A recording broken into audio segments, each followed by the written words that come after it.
ದಿನಗಳಲ್ಲಿ ದೇಶನ ತಿರುಗಿ ನೋಡುವಂಥ ಮಹದೇವಪುರ ವಿಧಾನಸಭಾ ಕ್ಷೇತ್ರ ವ್ಯಾಪ್ತಿಯ ಕೆಲವೊಂದು ಘಟನೆಗಳು ಅದ್ರ ಬಗ್ಗೆ ಎಲ್ಲ ಹೇಳೋದು ಸರ್. ದೇಶದಲ್ಲಿ ನಿನ್ನೆ ನೀವು ನೋಡಿದ್ದೀರಾ, ರಾಹುಲ್ ಗಾಂಧಿ ಅವರು ಹರಿಯಾಣ ವೋಟ್ ಚೋರಿ ಬಗ್ಗೆ ಮಾತಾಡಿದ್ದಾರೆ. ಪ್ರೆಸೆಂಟೇಷನ್ ಹರಿಯಾಣ ಅದು ಇದು ಮಹದೇವಪುರನಲ್ಲಿ ಏನಾಯಿತು ಅದೇ ಥರ ಮಹದೇವಪುರ ಅಲಂದು ಏನಾಯಿತು ಅದೇ ಥರ ಹರಿಯಾಣದಲ್ಲಿ ಆಗಿದೆ. ಹರಿಯಾಣದಲ್ಲಿ ಅಸೆಂಬ್ಲಿ ಎಲೆಕ್ಷನ್ ನೋಡಿದ್ರೆ ನೀವು ಬ್ಯಾಲೆಟ್ ವೋಟ್ ಪೋಸ್ಟಲ್ ವೋಟ್ ಬರುವಾಗ ನಮ್ಮ ಲೀಡ್ ಇಟ್ಟಿದ್ದು 73 ಕಾನ್ಸ್ಟಿಟ್ಯೂನ್ಸೀಸ್, BJP 70. ಅಲ್ಲಿನೂ 25 ಲಕ್ಷ ವೋಟು ಚೋರಿ ಮಾಡಿದ್ದಾರೆ. Fake votes, duplicate votes and bulk vote ಅಲ್ಲಿ. ಮತ್ತು ಫಾರ್ಮ್ 6 ಡೀಟೇಲ್ಸ್ ಕೊಟ್ಟಿಲ್ಲ ಎಲೆಕ್ಷನ್ ಕಮಿಷನ್. ಫಾರ್ಮ್ 7 ಮಹದೇವಪುರ ಆದಮೇಲೆ election commission form 6 form 7 details ಕೊಡ್ತಾ ಇಲ್ಲ. ಎಲೆಕ್ಷನ್ ಕಮಿಷನ್ ಓಪನ್ಲಿ BJP ಜೊತೆ ಸೇರಿ BJPಗೆ ಇದರಲ್ಲಿ ಸಹಾಯ ಮಾಡ್ತಾಯಿದೆ ಈ ವೋಟ್ ಚೋರಿ. ಅದೇ ಥರ ಯಾವ ಸ್ಟೇಟ್ನಲ್ಲಿ SIR ಎಲೆಕ್ಷನ್ ಗೋಯಿಂಗ್ ಸ್ಟೇಟ್ನಲ್ಲಿ 6 ಮಂತ್ಸ್ ಎಲೆಕ್ಷನ್ SIR ಮಾಡಿದ್ದಾರೆ ಬಿಹಾರ್ನಲ್ಲಿ. ಅಲ್ಲಿ ಅಲಿಗೇಷನ್ ಏನು, 75 ಲ್ಯಾಕ್ ವೋಟರ್ಸ್ ತೆಗ್ದಿದ್ದೀರಾ ನೀವು. ಅದು 75 ಲ್ಯಾಕ್ ವೋಟರ್ಸು ಯಾರು ತೆಗ್ದಿದ್ದೀರಾ? ಏನ್ಲಿ ಅಪೋಸಿಷನ್ ವೋಟ್ ಬ್ಯಾಂಕ್ ತೆಗ್ದಿದ್ದೀರಾ. ಮತ್ತು ರೀಸನ್ನು ಕೊಟ್ಟಿಲ್ಲ, ಕ್ಲಾರಿಫಿಕೇಷನು ಕೊಟ್ಟಿಲ್ಲ, ಯಾಕೆ ತೆಗ್ದಿದ್ದೀರಾ ಅವರಂತ ಎಲ್ಲ. ಮತ್ತು ಇನ್ನೂ ಏನು ಆಗಿಬಿಡಿದೆ, ಮೇನ್ ಸ್ಟ್ರೀಮ್ ಮೀಡಿಯಾ ಏನು ಇದು ತೋರಿಸ್ತಾ ಇಲ್ಲ, ಏನು ಇಶ್ಯೂಸ್ ತೋರಿಸ್ತಾ ಇಲ್ಲ. ಇದು ದೇಶದಲ್ಲಿ ನಮ್ಮ ಕಾನ್ಸ್ಟಿಟ್ಯೂಷನ್ಗೆ ಥ್ರೆಟ್ ಇದೆ ಇವಾಗ. ಸೊ ಇವಾಗ ಕಾಂಗ್ರೆಸ್ಸು ಮತ್ತು opposition not only BJP election ಕಮಿಷನ್ಗೂ ಫೈಟ್ ಮಾಡ್ತಾ ಇದ್ದಾರೆ. ಸೊ ಮುಂಬರುವ ದಿನಗಳಲ್ಲಿ ಇದು ಯಾವ ಥರ ಇಂಪ್ಯಾಕ್ಟ್ ಆಗುತ್ತೆ ಸರ್? ಬಿಹಾರ ಎಲೆಕ್ಷನ್ಸ್ ಆಗ್ಬೋದು, ಅದಾದಮೇಲೆ ನೆಕ್ಸ್ಟು ನಮ್ಮ ತಮಿಳ್ನಾಡುಗೂ ಅಷ್ಟೇ, ಇನ್ನೇನು ಮೇಗೆ ತಮಿಳ್ನಾಡಲ್ಲಿ ಎಲೆಕ್ಷನ್ಸ್ ಇದೆ, ಒರಿಸ್ಸಲ್ಲಿ ಕೂಡ ಇದೆ. ನನ್ನ ಪ್ರಕಾರ ಸುಪ್ರೀಂ ಕೋರ್ಟ್ ಸೋಮೋಟೋ ಕಾಗ್ನಿಸೆನ್ಸ್ ತಗೊಂಡು ಇದ್ರ ಬಗ್ಗೆ ಏನಾದರೂ ತೀರ್ಮಾನ ತಗೊಳ್ಬೇಕು. ಇನ್ನೊಂದು ನೋಡಿ, ಜನರಿಗೆ ಒಂದೇ ಪ್ರಾಪರ್ಟಿ ಇರೋದು ಅವ್ರ ಮತ.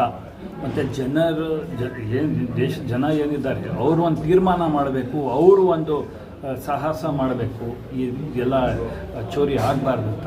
ಅದಕ್ಕೆ ಎಲ್ಲ BJP ಅಗೇನ್ಸ್ಟ್ ವೋಟ್ ಮಾಡಬೇಕು. ಬಿಕಾಸ್ BJP ದೇಶ ಹಿತದಲ್ಲಿ ಒಳ್ಳೆ BJPಗೆ ವೋಟ್ ಮಾಡಿದ್ರೆ ಒಳ್ಳೆ ರಿಸಲ್ಟ್ ಇಲ್ಲ. ಸರಿ, ದೇಶಕ್ಕೆ ಪ್ರಾಬ್ಲಮ್ ಆಗುತ್ತೆ. ಸರ್, ನೀವು MP ಎಲೆಕ್ಷನಲ್ಲಿ ಕೆಲವೇ ಮತ ಅಂತರದಲ್ಲಿ ನೀವು ಸೋಲ್ತೀರಿ. ಅಂದರೆ ಈ ಒಂದು ಪ್ರಕರಣ ಬಂದ ಮೇಲೆ ಈ ಒಂದು ಪ್ರಕರಣದಿಂದ ದೊಡ್ಡ ಮಟ್ಟದಲ್ಲೇ ದೇಶದಲ್ಲೇ ಒಂದು ಸಂಚಲನ ಮೂಡಿಸ್ತು.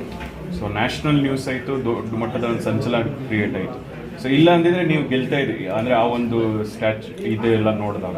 ಸೊ ಅದ್ರ ಬಗ್ಗೆ ನಿಮ್ಮ ಅಂದರೆ ನೀವು ಹೆಂಗೆ ಭೇದಿಸ್ತೀರಿ ಅದ್ರ ಬಗ್ಗೆ ನೀವು ಹೇಳೋದಾದ್ರೆ ಮತ್ತೆ ಹೆಂಗೆ ನೋಡಿ, ನಾನು ಒಂದು ರೆಪ್ರೆಸೆಂಟೇಷನ್ ಕೊಟ್ಟಿದ್ದೀನಿ ಎಲೆಕ್ಷನ್ ಕಮಿಷನ್ಗೆ ಮಹದೇವಪುರ ಬಗ್ಗೆ. ಇನ್ನೂ ಎಲೆಕ್ಷನ್ ಕಮಿಷನ್ ಏನು ರಿಪ್ಲೈ ಮಾಡಿಲ್ಲ. ಎಲೆಕ್ಷನ್ ಕಮಿಷನರು ಪ್ರೆಸ್ ಕಾನ್ಫರೆನ್ಸ್ ಮಾಡ್ತಾರೆ, ಮಹದೇವಪುರ ಬಗ್ಗೆ ಮಾತಾಡಿದ್ರೆ ಅವರು ಏನು ಆ ಪ್ರಶ್ನೆಗೆ ಉತ್ತರನೇ ಕೊಡಲ್ಲ. ಇದು ಎಲ್ಲ ಕಡೆ ಬ್ಲಾಕ್ ಮಾಡ್ತಾ ಇದ್ದಾರೆ. ಮತ್ತು ಎಲೆಕ್ಷನ್ ಕಮಿಷನ್ ಕಾನ್ಸ್ಟಿಟ್ಯೂಷನಲ್ ಅಥಾರಿಟಿ ಅಂತ ಹೇಳ್ತಾರೆ. ಕಾನ್ಸ್ಟಿಟ್ಯೂಷನಲ್ ಅಥಾರಿಟಿ ಅಡ್ವಾಂಟೇಜ್ ತಗೊಂಡು ಜನರಿಗೆ ಡಿಸ್ಅಡ್ವಾಂಟೇಜ್ ಮಾಡ್ತಾರೆ. ಅವರು ಒಂದು ದಿವಸ ಏನು ಒಂದು ಇನ್ವೆಸ್ಟಿಗೇಷನ್ ಮಾಡಿಲ್ಲ, ಏನು ಮಾಡಿಲ್ಲ. ಇದು ಒಂಥರ election commission is responsible for this vote ಚೋರಿ. ಮತ್ತು ನೀವು ನೋಡಿದ್ದೀರಾ, ಎಲೆಕ್ಷನ್ನು PC ಮೋಹನ್ ಅವ್ರು ಗೆದ್ದರು ಮೋಸದಿಂದ. ಮತ್ತು ಇವಾಗ ಎಲ್ಲಿ ಕಾಣ್ತಾ ಇದ್ದಾರೆ ಕಾನ್ಸ್ಟಿಟ್ಯೂನ್ಸಿನಲ್ಲಿ ನೋಡಿ ಸರ್. ಈಗ ಅದು ಕೋಲಾರಲ್ಲೂ ಇದೇ ಥರ ಇನ್ಸಿಡೆಂಟ್ ಆಯಿತು, ಮರು ಮತ ಎಣಿಕೆ ಆಯಿತು. ಆ ಥರ 6 ಕಾನ್ಸ್ಟಿಟ್ಯೂನ್ಸಿ ಎಫೆಕ್ಟ್ ಆಗಿದೆ. ಬ್ಯಾಂಗ್ಳೂರ್ ಸೆಂಟ್ರಲ್ ಎಫೆಕ್ಟ್ ಆಗಿದೆ, ಕೋಲಾರ ಎಫೆಕ್ಟ್ ಆಗಿದೆ, ಬಾಗಲಕೋಟೆ ಎಫೆಕ್ಟ್ ಆಗಿದೆ, ಬಿಜಾಪುರ ಎಫೆಕ್ಟ್ ಆಗಿದೆ, ಚಿತ್ರದುರ್ಗ ಎಫೆಕ್ಟ್ ಆಗಿದೆ. ಅವರು ತಮ್ಮದೇ ಒಂದು ಚಾಪು ಮೂಡಿಸಿ ಆಲ್ಮೋಸ್ಟ್ ಇವತ್ತೊಂದು ಹುಟ್ಟುಹಬ್ಬದ ಹಿನ್ನೆಲೆಯಿಂದಾಗಿ ಆಲ್ಮೋಸ್ಟ್ ಅವರ ಅಭಿಮಾನಿಗಳು, ಹಿತೈಷಿಗಳು, ಬಂಧು ಮಿತ್ರರು, ಸ್ನೇಹಿತರು ಎಲ್ಲರೂ ಬಂದು ಅವರ ಒಂದು ಹುಟ್ಟುಹಬ್ಬದಲ್ಲಿ ಭಾಗವಹಿಸಿದ್ರು. ಆಲ್ಮೋಸ್ಟ್ ದೇಶಾದ್ಯಂತ ಒಂದು ಇಶ್ಯೂ, ನ್ಯಾಷನಲ್ ಇಶ್ಯೂನ ರೇಸ್ ಮಾಡೋ ನಿಟ್ಟಿನಲ್ಲಿ ದೊಡ್ಡ ಮಟ್ಟದ ಒಂದು ಸಂಚಲನ ಮೂಡಿಸಿದಂಥ ನಾಯಕರಂತಾನೆ ಹೇಳ್ಬೋದು. ಅವರ ಒಂದು ಹುಟ್ಟುಹಬ್ಬ ನಮ್ಮ ಚಾನೆಲ್ ವತಿಯಿಂದ ಅವ್ರಿಗೆ ಶುಭಾಶಯ ತಿಳಿಸ್ತೇವೆ. So once more many more happy returns of the day. ಅವ್ರಿಗೆ ಭಗವಂತ ಇನ್ನ ಹೆಚ್ಚು ಆಯುರಾರೋಗ್ಯ ಐಶ್ವರ್ಯ ಕೊಟ್ಟು ಕಾಪಾಡಲಿ.